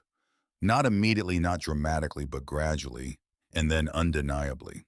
He had been alone in these rooms for a long time. Long enough that he had forgotten, without fully realizing, he had forgotten that other people's ordinary lives had texture and warmth. That just being in the proximity of that warmth could do something for you. That the weight of being the only person in a space, the only voice, The only set of footsteps was something the body accumulates as a kind of debt that it doesn't always know how to name. Dash set down his fork and looked at Cal with the directness of a man who has been building towards something for 15 minutes and has finally decided to arrive. Cal, I want to ask you something. Cal looked at him. Ask it. The time you went in for us. The 3 years. Dash held his gaze. Did you resent us for it? The table went quiet. Cal put down his coffee mug. He didn't look away from Dash. Every day for the first year, he said. Dash absorbed this without flinching. After that, Cal said, I understood it better. I'd have done the same thing. You protect your people. That's not complicated. He paused. The problem wasn't the 3 years. I went in clear-eyed. The problem was coming out and finding out what my people were worth. His voice didn't rise. It stayed completely level, and that made it more precise than shouting ever could have been. I gave 3 years to protect a brotherhood. Then I needed 2 years of return phone calls and couldn't get 42. Dash nodded slowly. He didn't try to answer it. There was no answering it. I think about those 3 years every single day, Dash said. There hasn't been a day in 15 years I haven't thought about what you did for us. I know, Cal said, and that makes it worse. Yes, Dash said quietly. It does. Jessie reached across the table and put her hand on her father's wrist. She didn't say anything, just placed her hand there light and certain. Cal looked down at it. Then he turned his hand over and held hers. The gesture was small, a father and his daughter at a kitchen table on an ordinary morning. But there was nothing ordinary in the specific way Cal's hand turned over, the way it opened, reached, held, and every man at that table felt the weight of it without being able to fully articulate why. It was the gesture of two people who had built something together out of loss, who had been each other's entire world for years and had figured out slowly and at real cost how to make that world livable. Cole looked at it and thought we missed all of this. Every version of it. Every year of Cal learning how to hold his daughter's hand again. Every breakfast. Every ordinary morning. We missed it because we couldn't be bothered to answer a phone. After breakfast, Jessie washed dishes. Cal went to the garage. He went alone, which was correct. The men stayed in the living room and the kitchen and gave him room without being told to understanding instinctively that this was something that needed to happen at his pace and in his own way. He was gone for 20 minutes. When he came back, he was carrying the painted helmet. Nora's helmet. White flowers with yellow centers on a dark background, painted carefully over 3 evenings on a kitchen table covered in newspaper. He set it on the kitchen counter. Jessie came out of the kitchen and stopped. That's Mom's, she said, barely above a whisper. Yeah, you got it out of the garage. I was already in there. Jessie put her hand on the helmet, very lightly. The way you touch something you have thought about touching for a long time and are not sure you have the right to. I used to look at pictures of her wearing it when I was little, she said, before I understood what it meant. She looked at her father. I always thought it was beautiful. She painted it in the kitchen, Cal said. Over 3 evenings, she covered the whole table in newspaper. She sat there after dinner every night with these tiny brushes, and she was genuinely not good at this. The first flowers look like they're having some kind of medical event. Jessie laughed, short and wet because she was crying a little by then and not making any effort to conceal it. But by the last ones, Cal said she had figured it out. The last 5 flowers are actually beautiful. You can see her getting better in real time if you look at them in sequence. He looked at the helmet. That was very her. She was bad at things right up until she wasn't. She didn't believe in being bad at something quietly. She was bad at things loudly, and then she got good at them, and then she acted like she had always known how. Jessie wiped her eyes with the back of her wrist. She was smiling now, too, the complicated smile of someone feeling 2 things simultaneously and not trying to resolve the contradiction. Then she said something that changed the temperature of the room. Dad. She said it quietly. I want you to teach me to ride. Cal looked at her. I've wanted to ask you for years, Jessie said. I didn't because every time I thought about bringing it up, I thought about what it would cost you, What it would mean for you to take someone out on a bike when the last person you took was... She stopped. I didn't want to cost you that. She met his eyes. But I think you're going to ride again. I think these men are going to make sure of it. And when you do, I want to be there. I want to ride with you. Not behind you on the same bike. Beside you. On my own machine. I want that specifically. The distinction was precise and they both understood it. Cal looked at his daughter for a long moment. Something in his face was moving in the slow, enormous way of things that have been fixed in place for a very long time and are finally releasing. You'd start on something smaller than Hector, he said finally. I know that. Not because I don't think you can handle it. Because that's how it's done right. You start at the beginning. Dad. Jessie said it with the patient precision of a 23-year-old woman who has been managing her father's particular variety of stubbornness since she was old enough to recognize it for what it was. I work double shifts and keep this house running, and I have been doing both since I was 19 years old. I do not take shortcuts. Cal looked at her for a long moment. No, he said finally. You don't. He stood up from the table, and then quietly in his own kitchen in the morning light with 4 men distributed around his house, in Nora's painted helmet on the counter, and 15 years of silence finally beginning to break up the way ice breaks in March. Slowly at first, then, all at once, Cal put both arms around his daughter and held her. Jessie's hands came up around his back. She held on. Cole turned away from the doorway and went back to the living room and sat down and put his face in his hands for a moment. Whether he was crying was a question he did not examine too closely. There was no one present who would have held it against him either way. By mid-morning, the question of what came next had moved from unspoken to unavoidable. Cole was the one who brought it up because Cole was always the one who brought things up when everyone else was waiting for someone else to do it. There's a chapter ride in 3 weeks, he said. They were all in the living room. Cal was in his chair. Jessie was in the kitchen, but not pretending she wasn't listening. Annual ride. Goes up through the canyon camps 2 nights, comes back down. He looked at Cal. We want you to come. Cal said nothing. Not as a favor, Cole said. Not as us doing something charitable. As brothers. He met Cal's eyes. You never resigned from this chapter, Cal. You never got pushed out.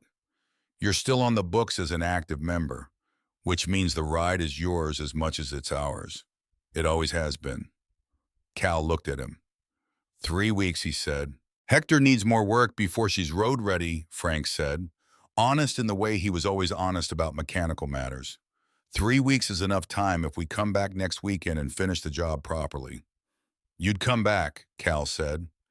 Every weekend if that's what it takes, Frank said. I've got nowhere better to be.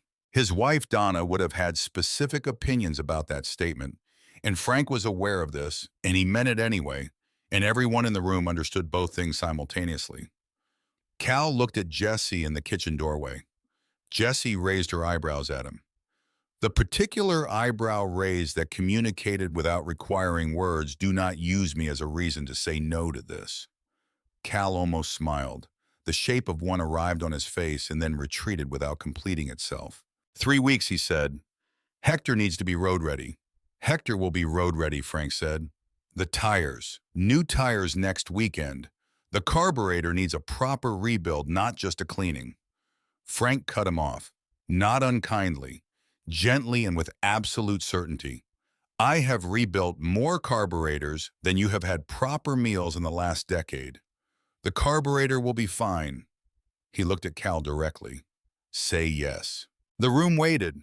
Cal sat back in his chair and looked at the ceiling in the way he had, the way Jessie had, searching upward for some structural support from above. Then he looked back down. You bring beer if you're coming back next weekend, he said. Not the cheap kind. I've been through enough. Frank grinned, a full grin that lived in his whole face, not just his mouth.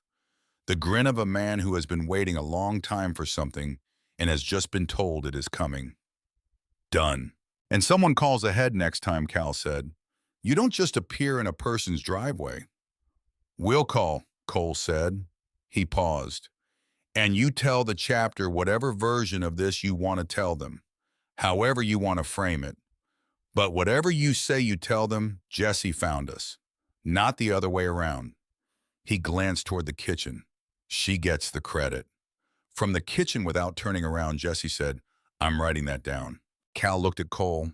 His face was still guarded in the way it had been all night and all morning, the careful face of a man who has learned to be slow with trust and has very good reasons for it.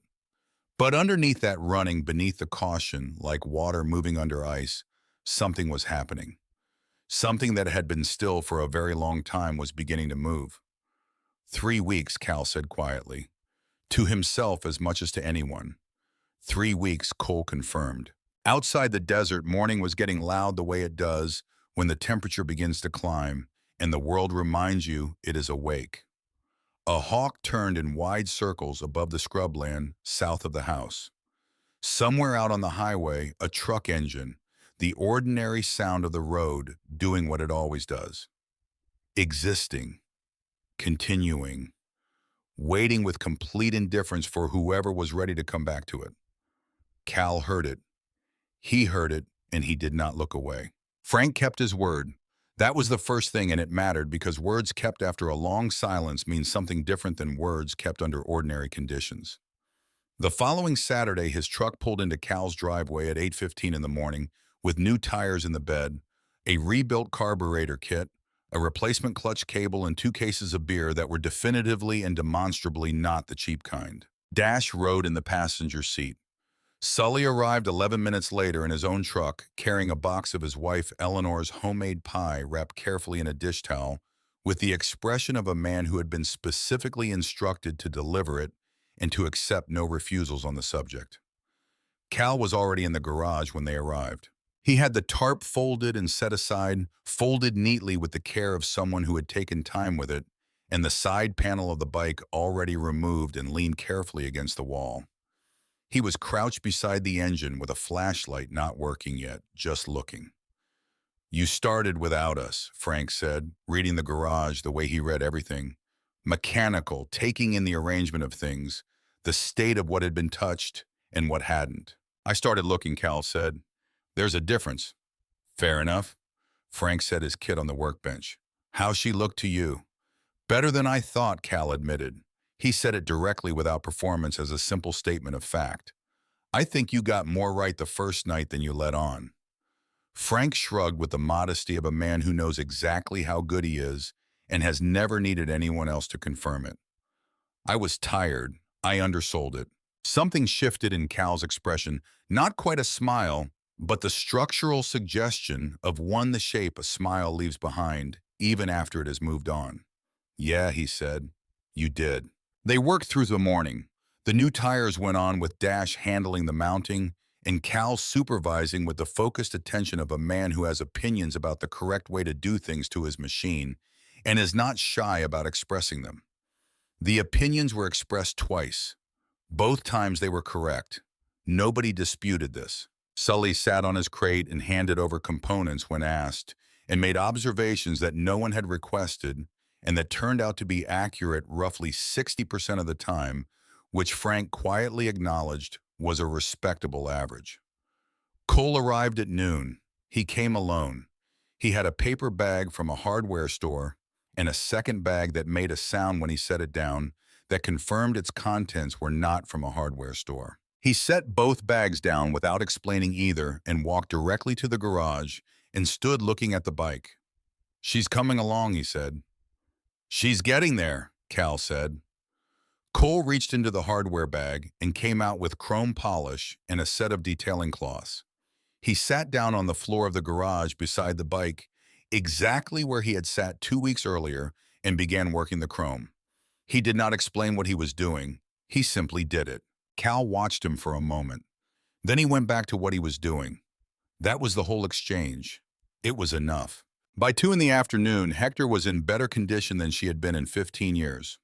Not perfect, Frank was honest about what still needed time, but road ready. The tires were solid and true. The carburetor was breathing correctly and cleanly. The clutch cable had been replaced and the action on it was clean and responsive. The chrome caught the afternoon light the way chrome is supposed to catch it when a machine is being cared for by people who understand what that care means. Frank stood back from the bike with his hands on his hips. "That's a bike," he said. This was in Frank Burrell's vocabulary, the highest available assessment. "Start her up," Dash said. Everyone looked at Cal. Cal wiped his hands on a shop rag slowly. He set the rag on the workbench. He picked up the key from where it had been sitting on the shelf in plain sight, not on the hook on the shelf, and he looked at it for a moment in his palm. Then he sat on the bike. No hesitation this time. He sat on it like a man returning to something that belongs to him, because that was what it was. The first night it had been careful relearning. This time it was settled. The body had remembered, and the memory had been confirmed, and it was simply his again. His hands found the handlebars. He looked at Frank. "You're sure about the carb, I'm sure about the carb." Cal looked at Cole, who was still sitting on the floor with chrome polish on his hands. Cole looked back and said nothing, which was the right thing. Cal turned the key. Hector started on the first try. Clean and immediate, no hesitation, the engine finding its voice, with the confidence of a machine that has been properly cared for and knows it. The idle was steady, the sound was full and even and completely right. Cal sat on the running bike and did not speak for nearly half a minute. "She sounds right," he said finally. "Yes, she does," Frank said. Cal revved the engine once lightly, just enough to feel it respond, the immediate answer of a machine in good health, the throttle and the engine, in the precise conversation they were designed to have. Then he let it settle back to idle and sat in it, in the sound, in the vibration traveling up through the frame and into his hands and his body. In 15 years and 42 phone calls, in Nora's painted flowers on a helmet on a kitchen shelf, and his daughter asking to ride beside him, and 4 men who had finally shown up. He sat in all of it and he breathed. Then he looked at Cole. "Get your helmet." Cole blinked. "Get your helmet," Cal said again. His voice was different. Something underneath the controlled level now, something moving. "I want to ride right now before I talk myself out of it." He looked at the others. "All of you. Get your gear." Dash said, "Cal, you don't have to." "I know I don't have to." Cal said it with the same words and the same certainty he had used 2 weeks ago in this same garage. "I want to. That is the entire point of this. I want to." He looked at Cole. "Are you coming or not?" Cole was on his feet in 3 seconds. "I'm coming." They rode east because east was where the road opened up, and because east was the direction they had been riding toward for 3 weeks now, whether they had known it or not. Cal led. This surprised no one, and surprised everyone, simultaneously surprised no one, because this was his ride, his machine, his 15 years coming back to the road. Surprised everyone because the man who had been careful and interior all morning was now out front with his back straight and his hand easy on the throttle, riding the way a natural rider rides when the body has finally remembered what the mind spent years being afraid to let it do. Cole rode behind him, close enough to be present and far enough to give him room. He made this calculation deliberately. He held it through the whole ride. Frank and Dash and Sully fell into formation without discussion. The geometry of men who have ridden together long enough that the arrangement is not decided but simply arrives. They rode for 40 minutes without stopping. No one counted the miles. That was not the point. The point was the road. The point was the engine. The point was Cal Merritt out in front of 4 men who should have been there 15 years ago, riding Hector under a blue Arizona sky with his wife's name somewhere in the wind. When they finally pulled off onto a wide gravel shoulder overlooking a long view of the desert valley below, Cal cut his engine and sat for a moment before getting off. He swung his leg over slowly and stood beside the bike and looked out at the view. Cole pulled up beside him. The 2 men stood without talking for a while. This was comfortable now in a way it had not been 3 weeks ago. The silence had changed. It was no longer the silence of 15 years of absence. It was something else, older and better earned rather than imposed. "First time," Cole said eventually. "Yeah." "How was it?" Cal was quiet for a moment. He put his hand on Hector's tank. "Not gripping, just touching. The way you touch something that has given you back something you thought was permanently gone. It was like she was there, he said, very quietly, not performing it, just saying it the way it was, the whole ride. I kept waiting to feel sad and I didn't. I just felt glad. Glad she taught me to love this. Glad for every single mile she ever rode with me. He stopped. His jaw worked. Grateful for all of it, even the end. Because the end means it happened. It means it was real. Cole stood beside him and said nothing for a long moment. She would have been glad you're back on the road, he said finally. She would have been insufferably smug about it, Cal said. She would have told me she knew all along I'd come back to it. She would have had the exact right thing to say at the exact right moment, and she would have said it like it was obvious, and she had simply been waiting for me to catch up. She was usually right, Cole said. She was almost always right, Cal said. I hated that about her. I loved that about her. Frank, who had parked slightly behind them and heard the last of this, looked at Dash. Dash looked at Sully. None of them said a word. They didn't need to. The morning of the chapter ride 3 weeks later, Cole pulled into Cal's driveway and found Cal already outside, already geared up. Hector already running at idle ticking with warmth and readiness. Jessie was there too. Not geared up, she and Cal had agreed she would begin her riding lessons after the chapter ride, starting on a smaller bike starting at the beginning. No shortcuts, every step done correctly. But she was there for the send-off, standing next to the running bike with her hands in the pockets of her jacket, her face arranged in the careful expression of someone trying very hard not to show how much a specific moment means to them. Cole killed his engine and walked over to her. You took the morning off, he said. I've taken maybe 11 mornings off in the last 3 years, she said. This seemed like the right one.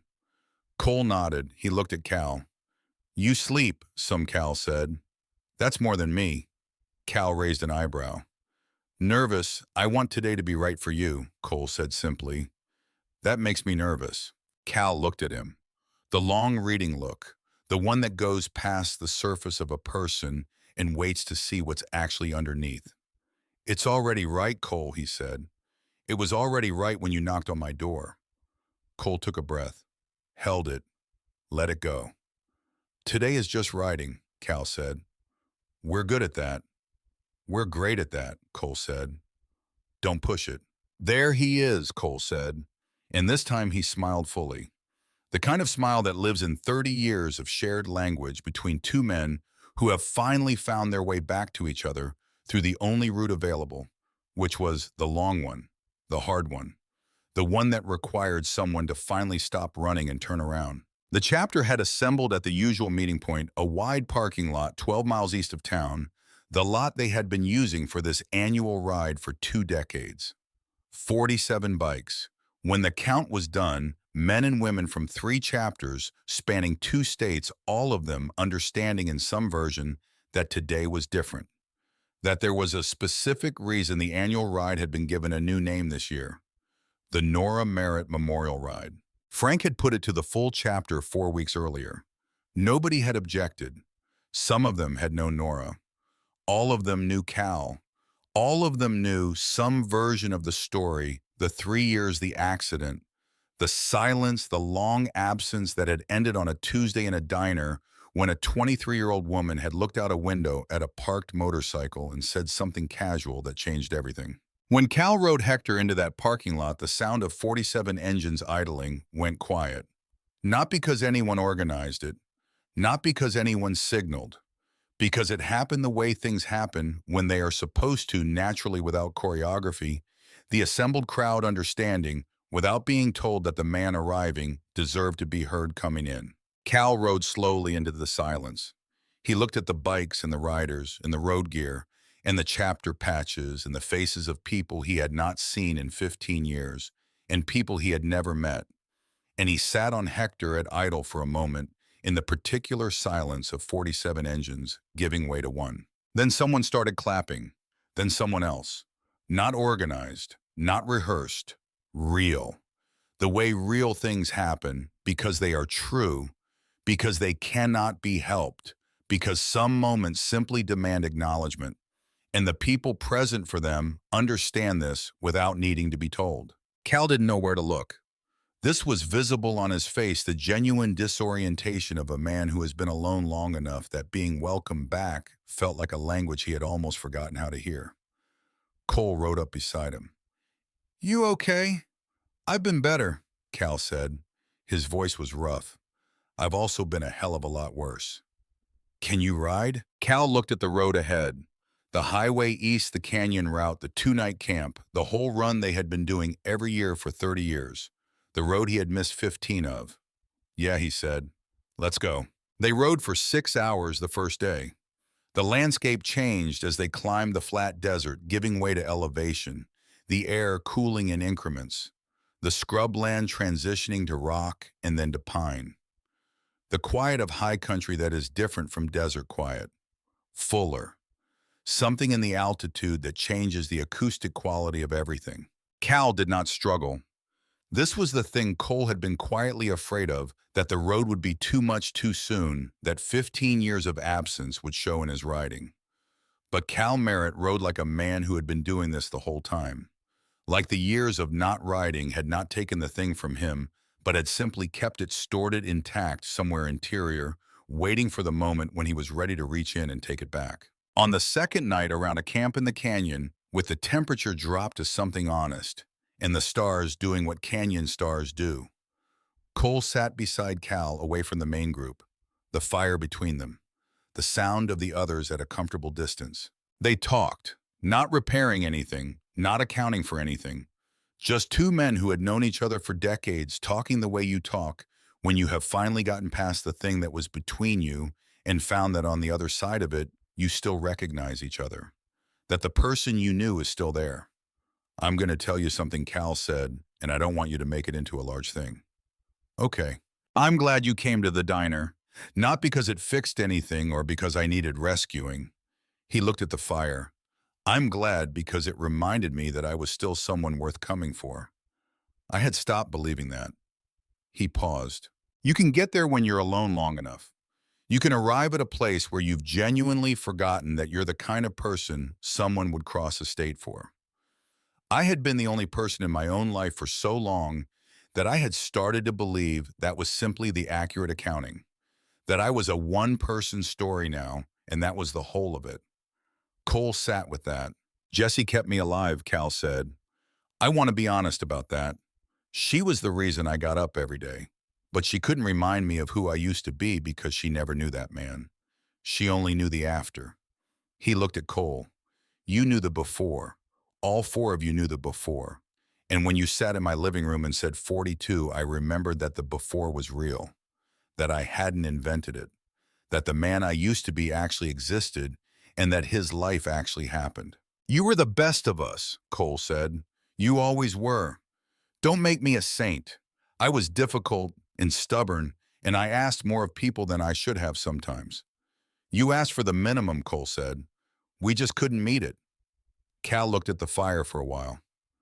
"Are we going to be okay?" he said. "Yes," Cole said. No hesitation. "Not because it's fixed." "No." Cole looked at him. "Because we're going to keep showing up now. That's what okay actually means. It doesn't mean everything is clean. It means someone keeps showing up regardless." Cal nodded slowly. "Yeah." He said it quietly to himself as much as to Cole. "Yeah, I think that's right." Then Cole said something he had not planned to say.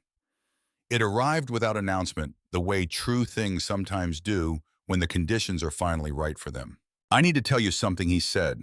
"Something I haven't said to anyone." Cal waited. "I didn't stop answering your calls because I didn't care. I need you to understand that." The caring was never the question. Cole looked at the fire. "I stopped because I didn't know how to sit with your pain and not fix it. I have spent my whole life being useful, being the one who handles things, being capable. And you were calling from inside something that had no fix, and every time I picked up the phone, I was going to have to sit with that, with your grief and my complete inability to do anything about it, and I couldn't." He paused. "I told myself I was giving you space. I built a whole story around my own absence that made it sound like consideration. I was very convincing. primarily because I needed to convince myself. Cal looked at him. I was a coward, Cole said. Not a malicious one, not a cruel one. The kind of coward that a capable man becomes when he runs into something his capabilities cannot address. That's what I was. And I needed you to hear me say it with that word. Not reasons, not explanations. That word. The fire moved between them. Cal was quiet for a long time. I know, he said finally. I know you knew. Cole looked at him. I needed to say it anyway. Cal nodded. Then he said, thank you. They sat in the canyon under those stars for another hour without needing to say much else. The fire burned down. The others' voices carried over occasionally from the main camp, the ordinary sound of people who are comfortable with each other at the end of a good day on a good road. They rode back into the city on the third afternoon. 47 bikes on the highway. The kind of formation that makes other drivers slow down and look. The kind that has a sound you can feel as much as hear. Cal rode near the front. Not at the very front, not yet. That would come later in its own time, in the natural way of things returning to their right positions. But near it, close enough that Cole riding just behind him could see him clearly. Could see the way he was riding easy, settled present, and know that the man on that bike was the same man he had known for 30 years. Recovered from 15 years of interior winter and back on the road that had always been his. When the formation broke in the parking lot and the goodbyes were made, Cal sat on Hector at idle for a moment before shutting her down. His hand on the tank, the familiar gesture, the touching of something that had given something back. Then he reached into the inside pocket of his jacket and took out a photograph. It was worn at the edges, the wear of something carried close for years, taken out and looked at enough times that the surface had started to yield. A photograph of Nora Merritt in a parking lot somewhere wearing the painted helmet, laughing at something outside the camera's frame. Completely unguarded, her whole face in it. He looked at it for a moment. We rode today, he said, quietly, just to her, just between the two of them, the way some conversations have always been and will always be. We rode today, and it was good. It was really good. He stopped, then continued. I'm going to teach Jesse. I'm going to stop treating your helmet like something too fragile to touch and start treating it like what it is, yours, and therefore mine, and therefore something that belongs out in the world where it can be seen. I'm going to keep showing up for the people who showed up for me. A pause. You were right about all of it.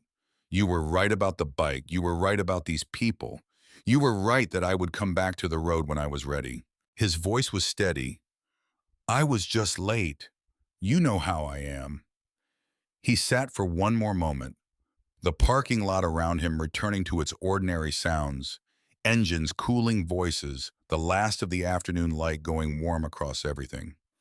Then he put the photograph back in his pocket over his heart, where it had lived for 15 years and would continue to live. He shut off the engine. He got off his bike, took off his helmet, and walked toward where Jessie was waiting by his truck. She had come for the finish. She was standing with her arms crossed against the cooling air, watching her father cross the parking lot, and the expression on her face was the expression of a daughter who has spent her whole life hoping for something specific and has finally seen it arrive. Cal reached her. He put his arm around her shoulders. She leaned into him. They stood like that for a moment, looking at the formation of bikes dispersing at the riders heading home to their separate lives at the road that led back east, to a small house with a blue mailbox and a garage that smelled like oil and memory, and something returned. Cole watched them from across the lot. He did not go over. Some moments belong to the people inside them and require nothing from observers except the willingness to witness without intruding. He understood now, with the clarity that had been unavailable to him for 15 years, that what had happened over the last 3 weeks was not a miracle. Miracles are sudden. They arrive complete, requiring nothing of the people involved. This was something slower and harder and more durable than a miracle. This was 4 men deciding finally that it was not too late to be who they should have been, and 1 man deciding finally that he was still worth being found. Brotherhood is not the easy rides. It is not the summers when everything runs smooth and the road is clear and showing up costs you nothing. Any group of men can hold together in those conditions. The conditions do not test anything. Brotherhood is the call you make when you don't know what to say and you make it anyway. It is the door you knock on when you are afraid of what's behind it. It is the garage you walk into at midnight with tools in your hands because you owe someone labor, and labor is what you have. It is the road you ride together, not because it is easy, but because some things matter more than easy. And a man's life, the full weight and texture and irreplaceable particular existence of it, is one of those things. Cal Merritt had not been saved. He had been found by people who finally refused to leave him in the place they had put him. He had come back to the road, and this time the people who should have been there were there. Nobody was left behind.